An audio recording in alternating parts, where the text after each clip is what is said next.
Bom dia, pessoal, tudo bem? Meu nome é Heloise e junto com o meu colega Henrique, a gente vai estar falando hoje na prática sobre a equipe do projeto. Ele vai estar falando primeiramente sobre o conjunto de características que uma equipe de projeto deve apresentar e eu vou estar falando sobre os desafios mais importantes que essas equipes enfrentam durante um projeto. Bom, o exemplo que eu vou dar é sobre a implementação de uma nova linha de telha de uma empresa do ramo na região de Criciúma. A empresa ela está implementando a nova linha de telha, uma linha de telha mais sofisticadas, com a máquina nova, e para todo esse projeto para todo esse projeto acontecer, teve todo um planejamento, uma equipe de planejamento antes, que fez toda a verificação financeira, toda a verificação de custos da máquina e até a aprovação do conselho para a execução do projeto. Eu vou falar um pouco sobre a sucessão de equipes as sucessões de equipes do projeto e sobre as motivações e os fatores críticos do desempenho para o projeto. Bom, o projeto na questão de sucessões de equipes é um projeto bem amplo e após cada fase foi mudando, ficando algumas pessoas que já estavam mais adentro do projeto e outras pessoas que faziam somente a execução ou o planejamento saíam para voltar à fábrica ou eram terceirizadas somente para essa parte do projeto. A sucessão do projeto se dava em quesito a isso, que quando uma etapa era finalizada, a outra começava com algumas pessoas mais experientes no quesito do projeto, continuando e auxiliando os outros a fazer toda a produção da máquina.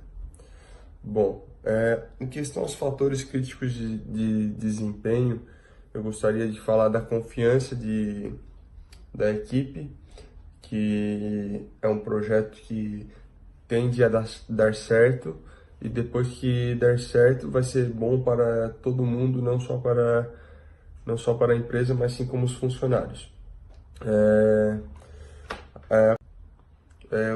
O sentimento de percepção dos colegas em questão de todos fazer parte do mesmo grupo e todos quererem o mesmo objetivo sempre ficou muito evidente, muito forte.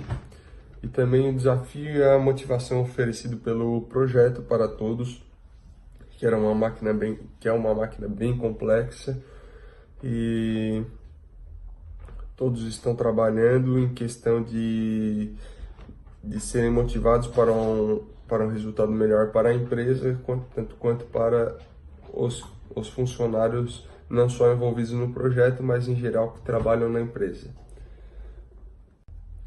A questão do processo decisório foi uma questão bem importante a ser aprovada pelo Conselho, porque é um projeto que além de ser um projeto muito grande, é um projeto que tinha muitos riscos para a empresa, porque é um investimento alto, mas como a fase que a empresa estava não era das piores, eles conseguiram fazer a aprovação do conselho para seguir em frente com o projeto. O calendário de reuniões foi feito em escalas e ao decorrer da produção da máquina, da execução e do planejamento, ou seja, no final de cada etapa tinha reuniões para fazer as decisões melhores. No final de cada etapa tinha reuniões para fazer as melhores decisões em prol do desenvolvimento da máquina. Então, eu vou falar sobre, como eu falei, os desafios, né, que as equipes enfrentam durante a realização de um projeto. Eu peguei na prática a empresa Ilha Service. Ela está localizada ali no Cobrasol, na parte continente de Florianópolis, né? no Cobrasol, ali na rua 7 de setembro. A Ilha Service, ela é uma empresa de tecnologia, né? Que ela faz assistência técnicas em computadores, ela presta serviços e soluções de TI, entre outras, atendimento de tirar dúvidas, assistências técnicas também para licitações, né? Eles participam de licitações do Correios, de algumas escolas públicas e prefeituras de outros estados, tá?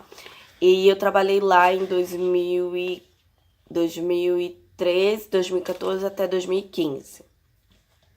Trabalhei no setor de RMA, que é o setor de garantia das peças. Eu fazia também a logística reversa dessas peças. E por que que eu peguei essa empresa para dar ela como prática, para pôr como prática nesse desafio do desenvolvimento das equipes? Porque o que me chamou mais atenção ali foi o excesso de coesão. A coesão excessiva, né? Falando apropriadamente. Porque ali ela é uma empresa de familiar, grupo familiar. Então, pelo que eu li do capítulo, eu me identifiquei muito com a empresa, lembrei assim, nossa, eles são o seu Alcides, o seu Leandro, daí as duas esposas e o filho mais velho do seu Alcides, que tá ali na toda a direção da empresa. Aqui eles falam de o chefe, no caso ali, né, do excesso de coesão, que é mais pelo fato de superioridade e só eles sabiam a verdade. Identifiquei muito nessa parte, muito, porque toda vez que a gente ia conversar com eles, expor um problema, nossa, era muito complicado estar falando com eles, porque ou tá levando novas ideias, né, para a empresa, tudo. Não, era somente o que eles achavam, era somente a decisão deles, se eles tomavam aquela decisão que a gente via que não era própria para a empresa, não era própria para o setor, ou não ia dar certo, a gente tentava colocar para eles, não. Era aquilo que eles decidiram no grupo familiar deles. Com tudo isso, né, que eu me identifiquei muito nessa parte da coesão excessiva, eles eram também entre aqueles outros probleminhas, né, que entra ali que fala que a falta de coesão era de todos os outros funcionários, né? Dos chefes, não. Os chefes era o excesso de coesão. Daí a conformidade social lá dentro era normal. Por quê? Porque todos acabavam concordando automaticamente para não ser demitidos, para não ver eles, né, ficar com cara fechada, porque eles fechavam a cara se tu desse uma opinião contrária, para poder trabalhar num clima zen, né? Daí tinha outros parentes que eram funcionários, tios, sobrinhos. Tinha um tio deles ali que ele se achava melhor que o seu irmão, que era o seu Alcides.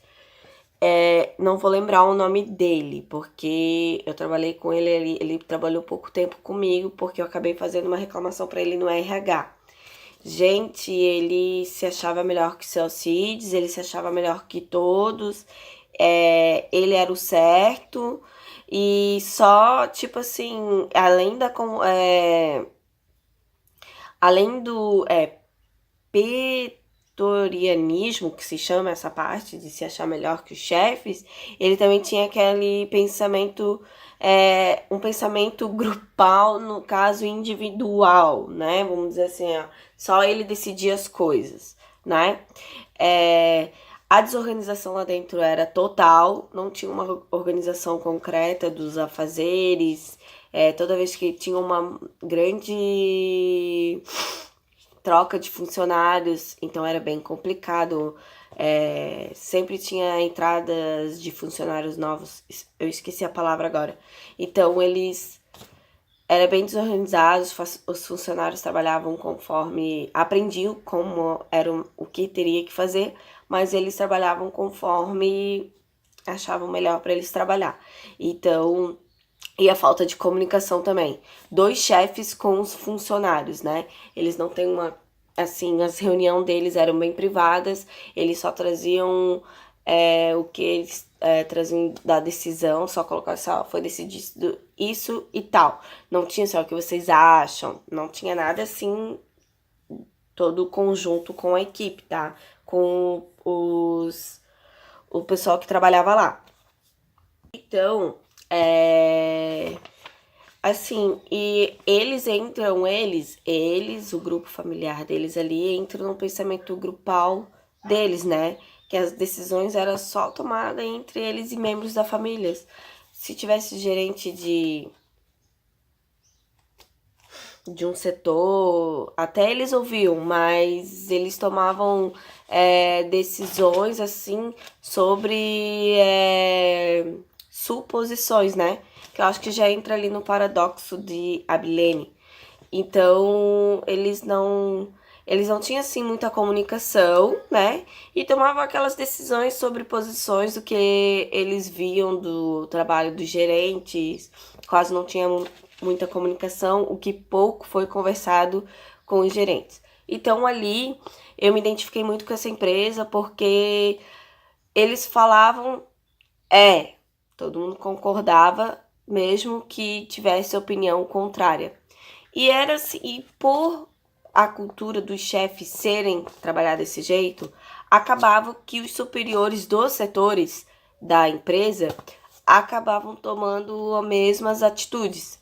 Então era bem difícil de trabalhar ali, apesar que eu gostava muito do meu setor, tá? E trabalhava com o maior carinho ali naquele setor, mas infelizmente não dava para trabalhar com uma empresa assim. De como desenvolver uma equipe, eles não tinham treinamentos de equipes, enfim, e então eu não tenho como colocar eles não consigo identificar eles na prática nessa parte, né? Mas eu posso dar um exemplo numa prática da aula do professor Rogério Pou. As aulas dele são bem legais, né? Quando ele pede pra gente elaborar grupos, né, dentro das salas de aula, ele já fala toda essa questão da escolha dos integrantes, né?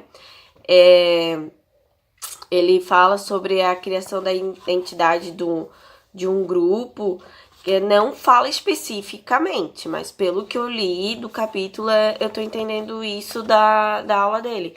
Porque a gente tá fazendo agora um trabalho de um projeto, de um desenvolvimento de um